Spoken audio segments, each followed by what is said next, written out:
It was supposed to be the game of the season, the European Champions Cup final. The elite football competition is also known as the UEFA Champions League. The two best clubs competing for the title, Liverpool FC from England and Juventus FC from Turin, Italy, met at Heysel Stadium in Brussels for the match. However, among the fans hides the dark side of the sport, football hooliganism.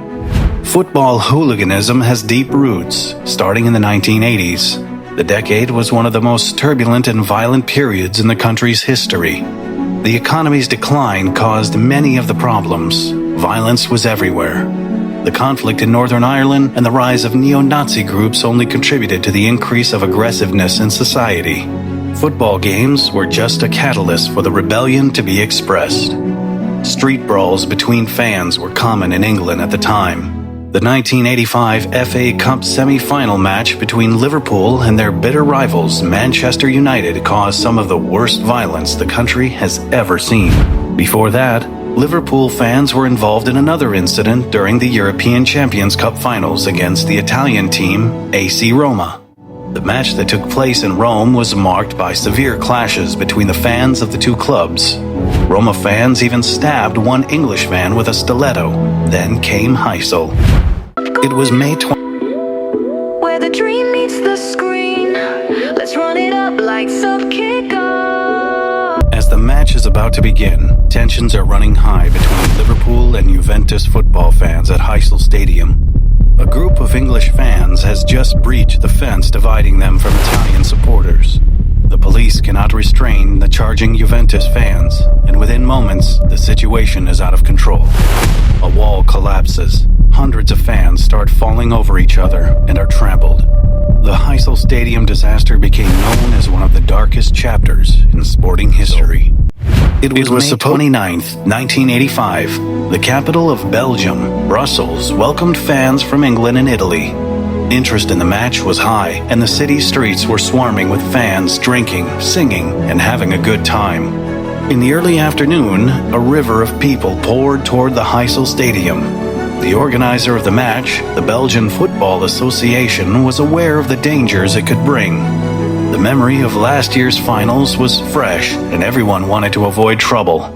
At the stadium, fans were allotted behind the goal stands, each on the opposite end of the stadium. Juventus fans occupied sections M, N, and O, while Liverpool supporters were placed in sections X and Y. The rest, including the controversial Section Z, right next to Liverpool fans, were reserved for other visitors. The problem was that most of the visitors in Section Z were Juventus supporters. However, these were not hardcore fans, but Italian families living and working in Belgium. Nevertheless, their presence on the stands provoked the Liverpool fans. At 7 p.m., 1 hour before kickoff, Liverpool fans from Section Y started throwing objects and flares at Juventus supporters in Section Z. The situation worsened as Liverpool fans approached the temporary fence erected to separate two zones. At one point, a group crossed the fence and charged the Juventus supporters. Police lined up between the two couldn't stop them. Truth be told, the situation was nothing compared to violent scenes typical for English football matches. It was just a bit of toing and froing. Still, the reputation of English fans frightened the Juventus supporters, who began to withdraw down the stands in panic. A crowd of a couple of hundred spectators huddled at lower stands, pushing each other toward the 90 centimeters tall perimeter wall. Unfortunately, the wall was in such poor condition that it couldn't withstand the pressure of so many people. Heysel Stadium was opened in 1930, and in 1985 was in an awful state, primarily because it was poorly maintained. The entire stadium structure was worn out and definitely not suitable to house that many visitors. Finally, the perimeter wall at Section Z gave in under pressure from the Juventus fans and collapsed. In an instant, an avalanche began. People were falling from the stands, crushing and trampling each other. A horrific scene emerging. Many Liverpool fans weren't aware that the tragedy was happening just a few meters away. However, on the other side of the stadium, Juventus fans saw it all. The medical staff at Heysel Stadium comprised only one doctor and 150 Red Cross volunteers. They were tending to the injured right on the stadium ground while victims were recovered from the pile of bodies below the stands. Juventus's medical team members jumped in to help, but that was still not enough to treat all those injured. The entire stadium was in a state of shock. If strong police reinforcements hadn't stopped Juventus's enraged fans, the Heysel disaster might have had an even deadlier outcome, since fans on the opposite side reacted at what they saw. The Liverpool and Juventus captains also played a significant role in calming down the situation, as they appealed to the fans to not make things worse than they were.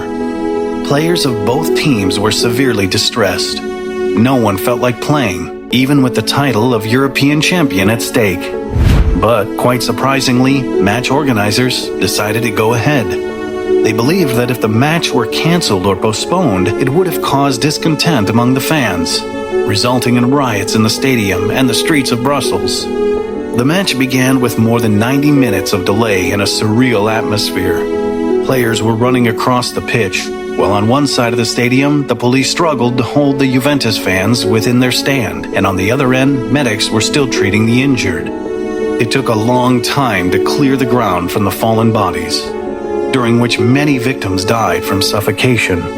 In the end, 39 people lost their lives, 32 of them Italian, including the youngest victim, an 11-year-old boy. There were also 4 Belgians, 2 French, and 1 Briton who died. 600 visitors ended up with non-fatal injuries. Juventus defeated Liverpool 1-0 at full time, winning their first ever European champions title. There was little for Juventus players and fans to celebrate though. The Heysel final was the darkest chapter in the history of the club. The chaos continued after the match when Juventus fans attacked the Liverpool team bus with players inside. Police escorted the bus to the team's plane on the tarmac of the Brussels airport. Meanwhile, their fans also did their best to leave the town as quickly as possible. The tragedy led to an onslaught of outrage towards Liverpool supporters. Media across Europe solely blamed what they inappropriately described as English murderers, assassins, and red animals. UEFA, the crowned football association in Europe and organizers of the league, shared the same view. A day after the final, they made an official statement blaming only Liverpool fans for the tragedy. However, although some Liverpool supporters charged the Juventus fans that caused the stampede, other factors contributed to the tragedy as well. The Football Association was to be blamed for allowing the Belgians to host the match at Heysel, an inappropriate stadium in the first place. It was old, neglected, and had a dilapidated structure. The day after the tragedy, the deputy chief of the London Fire Brigade, Gary Clarkson, was sent to inspect the stadium. He found several deficiencies, including the piers on the wall that collapsed to be built the wrong way around. He concluded that the condition of the stadium was, quote, beyond belief. These facts were known before the match. Both Juventus and Liverpool had asked UEFA officials to change the match venue. In addition, they asked for a more appropriate stadium for the number of fans expected to attend.